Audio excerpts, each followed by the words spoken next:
അധ്യായം 32. യാക്കോബ് തൻ്റെ വഴിക്ക് പോയി. ദൈവത്തിൻ്റെ ദൂതന്മാർ അവൻ്റെ എതിരെ വന്നു.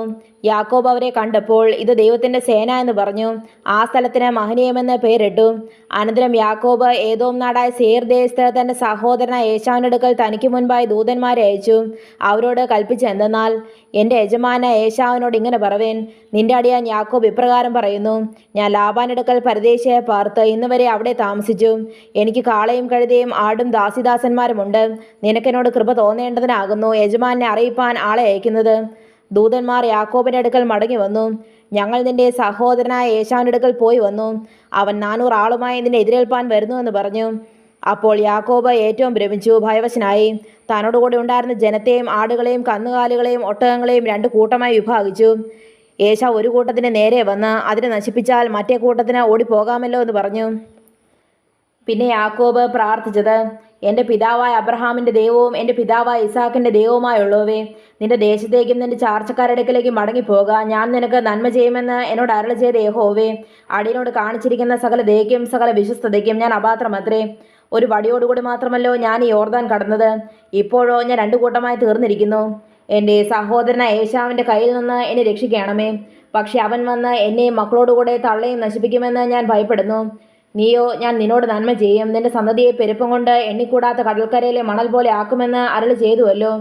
അന്ന് രാത്രി അവൻ അവിടെ പാർത്തു. തൻ്റെ പക്കലുള്ളതിൽ തൻ്റെ സഹോദരനായ ഏശാവിന് സമ്മാനമായിട്ട് 200 കോലാട്ടിനെയും 20 കോലാട്ട് കൊറ്റിനെയും 200 ചെമ്മരിയാടിനെയും 20 ചെമ്മരിയാട്ട് കൊറ്റിനെയും കറവുള്ള 30 ഒട്ടകത്തെയും അവയുടെ കുട്ടികളെയും 40 പശുവിനെയും 10 കാളയും 20 പെൺകഴുതയും 10 കഴുതക്കുട്ടിയെയും വേർതിരിച്ചു. തൻ്റെ ദാസന്മാരുടെ പക്കൽ ഓരോ കൂട്ടത്തെ പ്രത്യേകമായി ഏൽപ്പിച്ചു. തൻ്റെ ദാസന്മാരോട്, നിങ്ങൾ എനിക്ക് മുൻപായി കടന്നുപോയി അതത് കൂട്ടത്തിന് മധ്യേ ഇടയിടുവിനെന്ന് പറഞ്ഞു. ഒന്നാമത് പോകുന്നവനോട് അവൻ, എൻ്റെ സഹോദരനായ ഏശാവ് നിന്നെ കണ്ട്, നീ ആരുടെ ആൾ ഇവിടെ പോകുന്നു, നിന്റെ മുൻപിൽ പോകുന്ന ഇവ ആരുടെ വക എന്നിങ്ങനെ നിന്നോട് ചോദിച്ചാൽ, നിന്റെ അടിയാൻ യാക്കോബിൻ്റെ വക ആകുന്നു. ഇത് യജമാനായ ഏശാവിന് അയച്ചിരിക്കുന്ന സമ്മാനം. അത് അവനും പിന്നാലെ വരുന്നുവെന്ന് നീ പറയണമെന്ന് കൽപ്പിച്ചു. രണ്ടാമത്തവനോടും മൂന്നാമത്തവരോടും കൂട്ടങ്ങളെ നടത്തിക്കൊണ്ടുപോകുന്ന എല്ലാവരോടും, നിങ്ങൾ ഏശാവിനെ കാണുമ്പോൾ ഇപ്രകാരം അവനോട് പറവേൻ, അതാ നിന്റെ അടിയാൻ യാക്കോബ് പിന്നാലെ വരുന്നു എന്നും പറവേനെന്ന് അവൻ കൽപ്പിച്ചു. എനിക്ക് മുൻപായി പോകുന്ന സമ്മാനം കൊണ്ട് അവനെ ശാന്തമാക്കിയിട്ട് പിന്നെ ഞാൻ അവൻ്റെ മുഖം കണ്ടുകൊള്ളാം. പക്ഷേ അവന് എന്നോട് ദയ തോന്നുമായിരിക്കുമെന്ന് പറഞ്ഞു. അങ്ങനെ സമ്മാനം അവൻ്റെ മുൻപായി പോയി. അവനോ അന്ന് രാത്രി കൂട്ടത്തോടുകൂടെ പാർത്തു. രാത്രിയിൽ അവൻ എഴുന്നേറ്റ് തൻ്റെ 2 ഭാര്യമാരെയും 2 ദാസിമാരെയും 11 പുത്രന്മാരെയും കൂട്ടി യബോക്ക് കടവ് കടന്നു. അങ്ങനെ അവൻ അവരെ കൂട്ടി ആറ്റിനക്കരെ കടത്തി. തനിക്കുള്ളതൊക്കെയും അക്കരെ കടത്തിയ ശേഷം യാക്കോബ് തനിയെ ശേഷിച്ചു. അപ്പോൾ ഒരു പുരുഷൻ ഉഷസാകുവോളം അവനോട് മല്ല് പിടിച്ചു. അവനെ ജയിക്കുകയില്ല എന്ന് കണ്ടപ്പോൾ അവൻ അവൻ്റെ തുടയുടെ തടം തൊട്ടു. ആകയാൽ അവനോട് മല്ല് പിടിക്കയിൽ യാക്കോബിൻ്റെ തുടയുടെ തടം മുളുക്കിപ്പോയി. എന്നെ വിടുക, ഉഷസ് ഉദിക്കുന്നുവല്ലോ എന്ന് അവൻ പറഞ്ഞതിന്, നീ എന്നെ അനുഗ്രഹിച്ചല്ലാതെ ഞാൻ നിന്നെ വിടുകയില്ല എന്ന് അവൻ പറഞ്ഞു. നിന്റെ പേർ എന്തെന്ന് അവൻ അവനോട് ചോദിച്ചതിന്, യാക്കോബ് എന്ന് അവൻ പറഞ്ഞു. നീ ദൈവത്തോടും മനുഷ്യരോടും മല്ല് പിടിച്ച് ജയിച്ചത് കൊണ്ട് നിന്റെ പേർ ഇനി യാക്കോബ് എന്നല്ല ഇസ്രായേൽ എന്ന് വിളിക്കപ്പെടുമെന്ന് അവൻ പറഞ്ഞു.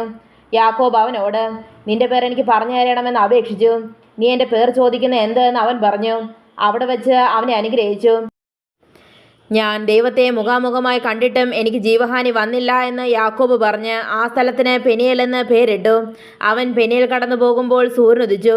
എന്നാൽ തുടയുടെ ഒളുക്ക് നിമിത്തം അവൻ മുടതി അടന്നു.